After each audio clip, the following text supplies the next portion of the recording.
भीमा कोरेगाव या ठिकाणी आज 208वा शौर्य दिन साजरा होतोय। विजयस्तंभाला अभिवादन करण्यासाठी संपूर्ण राज्यभरातून मोठ्या संख्येने भीमानुयायी या ठिकाणी पोहोचलेले आहेत। विजयस्तंभाला सुंदर अशी फुलांनी सजावट करण्यात आलेली आहे।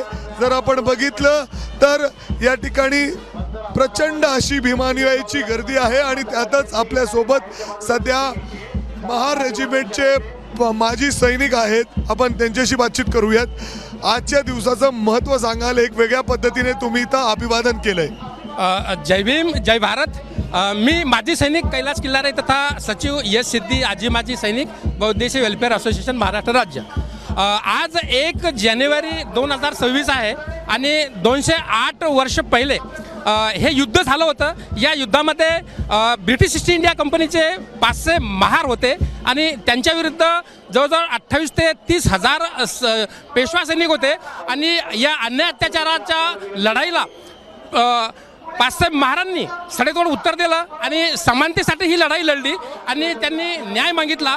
इंग्रजांसाठी भले ही लढाई सत्तेसाठी होती, परंतु 500 शूरवीर महार आपल्या समाजाला न्याय देण्यासाठी हा त्यांनी लढा लढला आणि समानतेची लढाई जिंकली। आणि म्हणून इंग्रजांनी 13 डिसेंबर 1824ला हा स्तंभ उभारला आणि त्याचं लोकार्पण केलं। आणि आजच्या या दिवसाचं महत्त्व म्हणजे या शौर्य दिनाची ही खूप मोठी शौर्यगाथा आहे आणि डॉक्टर बाबासाहेब आंबेडकर यांनी 1927ला या शौर्यस्तंभाला भेट दिली होती आणि याच शौर्यस्तंभाच्या प्रेरणेवरून बाबासाहेबांनी महार रेजिमेंटची स्थापना केली। म्हणून महार रेजिमेंटचे सैनिक मागच्या 4 ते 5 वर्षापासून आमच्या संघटनेद्वारे सर्व महाराष्ट्राला एकत्रित करून संघटित करून ही शौर्याची सलामी देत आहे, नवीन वर्षाचं अभिनंदन देत आहे।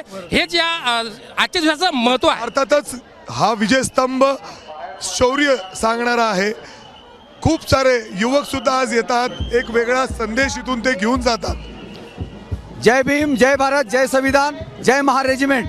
मी शिवपुत्र उत्सप्पा घटकांबळे माजी सैनिक, उपाध्यक्ष यशसिद्धी आजी माजी सैनिक बहुउद्देशीय वेलफेअर असोसिएशन महाराष्ट्र राज्य महार रेजिमेंटची रजिस्टर संघटना आज भीमा कोरेगाव विजय रणस्तंभाला 208वा वर्धापन दिन साजरा करत असताना आम्ही जे बहुसंख्येने युवक येतात त्यांना एकच आवाहन करू इच्छितो की महार रेजिमेंट स्थापन करण्यामध्ये आणि बाबासाहेबांनी ह्या स्थापन करण्यामागचा उद्देश ह्या शौर्यांचं गाथा पुढे चालू राहावी आणि आमच्या महार रेजिमेंटच्या कॅपवरती हा विजयस्तंभाचा जो बॅनर पिलर आहे तो लावलेला आहे। मी सर्व भारतातील बहुजन युवकांना विनंती करत आहे, आवाहन करत आहे की त्यांनी महार रेजिमेंटमध्ये व अन्य सैन्य दलात भरती होऊन ह्या देशाची सेवा करावी आणि त्यांनी प्रत्येक वर्षी 1 जानेवारीला येऊन इथे नतमस्तक होऊन त्या महार 500 शूरवीरांना श्रद्धांजली अर्पण करून त्यांच्याकडून प्रेरणा घेऊन पुढे जावं अशी मी नम्र विनंती करतो। धन्यवाद।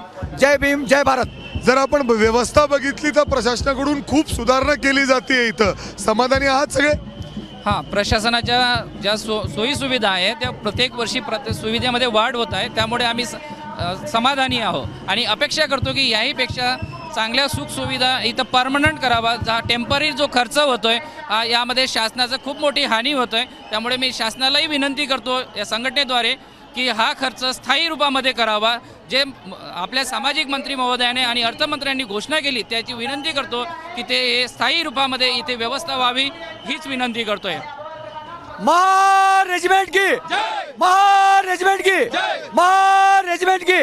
अर्थात महार रेजिमेंटचे शौर्यगाथा सांगणारं हे विजयस्तंभ आणि याच विजयस्तंभाला अभिवादन करण्यासाठी शौर्य दिनानिमित्ताने लाखो हजारो भीमानुयायी या ठिकाणी पोहोचलेले आहेत आणि त्यात महार रेजिमेंट वेगळ्या पद्धतीने सलामी देताना दिसते। कॅमेरामॅन विजय राऊतसह मी मिकी घई, एबीपी माझा, भीमा कोरेगाव। एबीपी माझा, उघडा डोळे बघा नीट।